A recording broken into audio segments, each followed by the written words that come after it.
Hi all, welcome to Gudiya Riva vlogs. நான் உங்கள் ரிவா. இன்றைக்கி நம்ம ஸ்வீட்டான ரசம்லாம் எப்படி பண்ணுறதுன்னு பார்க்கலாமா? ஃபஸ்ட்டு 1 லிட்டர் பால் எடுத்துக்கிறோம். அதை நல்லா காய்ச்சிக்கிறோம். அது ஓரளவு நல்லா சூடானதுக்கப்புறமா அதில் வினிகரை ஊற்றுறோம். ஒரு பாய்லிங் கன்சிஸ்டன்சி வந்ததுக்கப்புறமா வினிகரை ஊற்றுறோம். நான் ஒரு 2.5 டேபிள் ஸ்பூன் வினிகர் ஊற்றினேன். அப்போது மில்க் கேர்டில் ஆயிடுச்சு. ஸோ கேர்டில் ஃபுல்லாக கேர்டில் ஆனதுக்கப்புறமா நல்லா மிக்ஸ் பண்ணி விட்டுக்கிட்டே இருங்க. அது தண்ணி, அந்த வே வாட்டர்னு சொல்லுவாங்க, பால்லேருந்து அந்த வே வாட்டர் தனியாக பிரியணும். அண்ட் அந்த பால் நல்லா திரிஞ்சு இருக்கும். அப்போது ஆஃப் பண்ணிவிட்டு அதை நல்லா ஃபுல்லாக கலக்கி விட்டுருங்க. அப்போ தான் கொஞ்சம் கூட பால் இல்லாமல் எல்லாமே திரிஞ்சு போயிடும். அதுக்கப்புறமா ஒரு வடிகட்டி ஸ்ட்ரெயினர் எடுத்து அதில் இது மாதிரி ஒரு துணியை போட்டுக்கோங்க. முஸ்லீம் கிளாத் போட்டால் நல்லது. ஒயிட் கிளாத் ஏதாவது ஒன்று போட்டுக்கிட்டு அதில் அந்த பன்னீர் பீசஸாக அப்படியே ட்ரைன் பண்ணுங்கள். வாட்டர் அதுலேருந்து வெளியில் போயிடும்.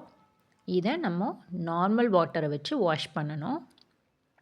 ஏன்னா நம்ம வினிகர் போட்டிருந்தோம்ல, அந்த புளிப்பு டேஸ்ட் அதில் இருக்கும். அதனால் இதை நார்மல் நம்ம குடிக்கிற தண்ணி இல்லைன்னா சில் வாட்டர், இது ரெண்டுத்தை யூஸ் பண்ணி கூட நம்ம அதை ஒரு தடவை வாஷ் பண்ணி எடுக்கணும். இது மாதிரி நல்லா ஒரு கரண்டியை வச்சு நல்லா கலந்து விடுங்க. எல்லா இடத்துலையும் அந்த தண்ணி படுற மாதிரி. அப்போ தான் எல்லா இடத்துல இருக்க வினிகரோட அந்த டேஸ்ட்டும் போகும். ஸோ கலந்ததுக்கப்புறமா அதை மறுபடியும் ட்ரெயின் பண்ணி எடுத்துடுங்க. அந்த துணியை மட்டும் இப்போ தனியாக எடுக்கணும். எடுத்துகிட்டு அதை நல்லா நம்ம இப்போ தண்ணி இல்லாமல் நல்லா பிழியணும். நல்லா பிழிஞ்சிக்கோங்க. அதில் கொஞ்சம் கூட தண்ணி ட்ராப்ஸ் வராத அளவுக்கு பிழிஞ்சிக்கோங்க. அது தனியாக ஒரு 15 மினிட்ஸ் ரெஸ்ட்டில் விட்டுருங்க. ஸோ 15 மினிட்ஸ்க்கு அப்புறமா இப்படி எடுத்து பார்த்திங்கன்னா ஒரு பன்னீர் பால்ஸ் நல்லா வந்திருக்கும். ஒரு க்ரீமி டெக்ஸ்சராக வர வைக்கணும் நம்ம இதை. இப்போ திரியாக இருக்கும். அது நம்ம நல்லா கையில் போட்டு பிசைஞ்சிக்கிட்டே இருக்கணும். நம்ம இது மாதிரி ஊற்றிட்டோன்னா அது தனித்தனியாக தான் விழும், கேர்டல்ஸாக விழும். இது எல்லாமே சேர்ந்து இருக்கிற மாதிரி நம்ம இப்போ இதை பிசையணும். இதுக்கு ஒரு 1 டேபிள் ஸ்பூன் கார்ன்ஃப்ளவர் எடுத்து போட்டுட்டு நம்ம பிசைய போகிறோம். 1 டீஸ்பூன் போட்டால் போதும், அதுக்கு மேலே போட வேண்டாம். இதுவே நல்லா அது ஃபுல்லாக ஒட்டிடும்.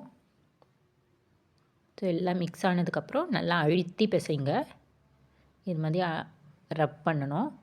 உள்ளங்கை வச்சு ரப் பண்ணணும் நல்லா. அப்போ தான் அது ஒரு க்ரீமி டெக்ஸ்சரில் கிடைக்கும். இப்போ அதை நல்லா நம்ம உருட்டி பார்த்துக்கிட்டோம். வீரல் இல்லாத மாதிரி நம்ம அதை உருட்டிக்கணும். ரொம்ப அழுத்தி பிசைய வேண்டாம், லைட்டாக உருட்டினா போதும். இந்த ஃபஸ்ட்டு பாலில் லைட்டாக வீரல் விழுந்திருந்தது. ஒரு 4-5 பால் உருட்டினதுக்கப்புறம் தான் வீரல் வராமல் எப்படி உருட்டுறதுன்னு நான் கற்றுக்கிட்டேன்.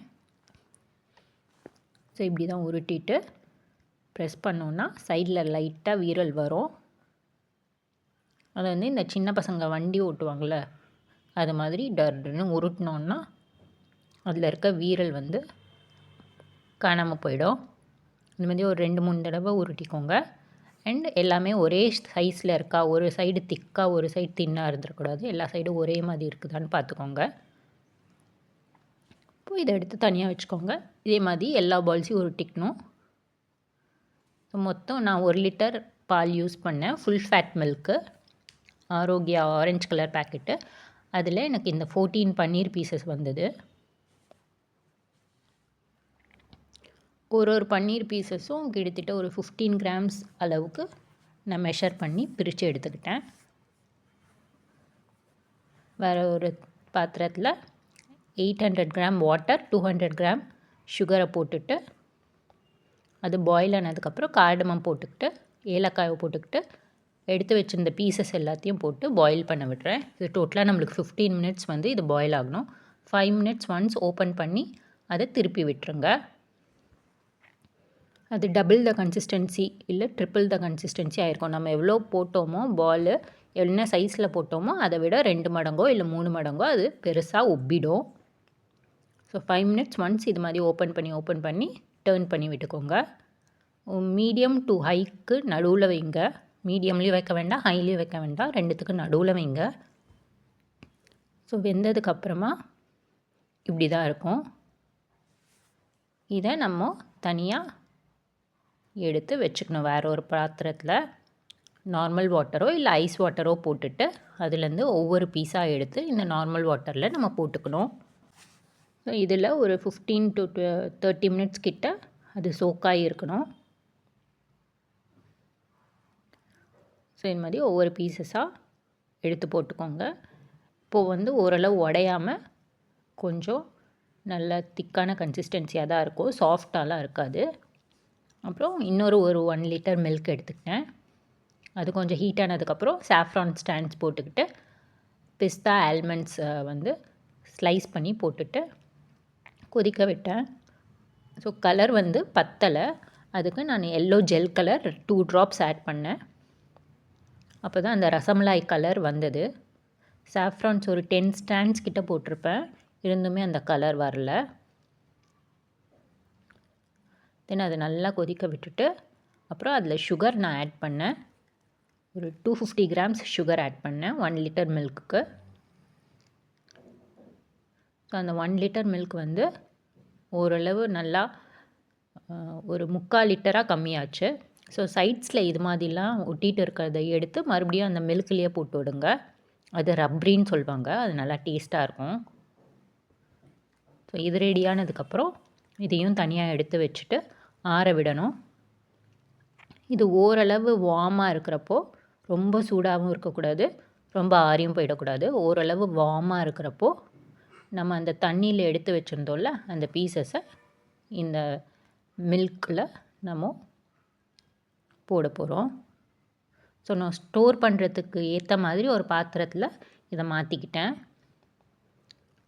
தென் செஞ்சு வச்சா அந்த பன்னீர் பீசஸை தண்ணியெல்லாம் எடுத்துட்டு நல்லா கையால் பிசைஞ்சு எடுத்துட்டு அதை இந்த மில்கில் போட்டுட்டு லைட்டாக ஷேக் பண்ணி விட்டேன். ஸோ எல்லாமே உள்ளே போய் மூழ்கிற மாதிரி.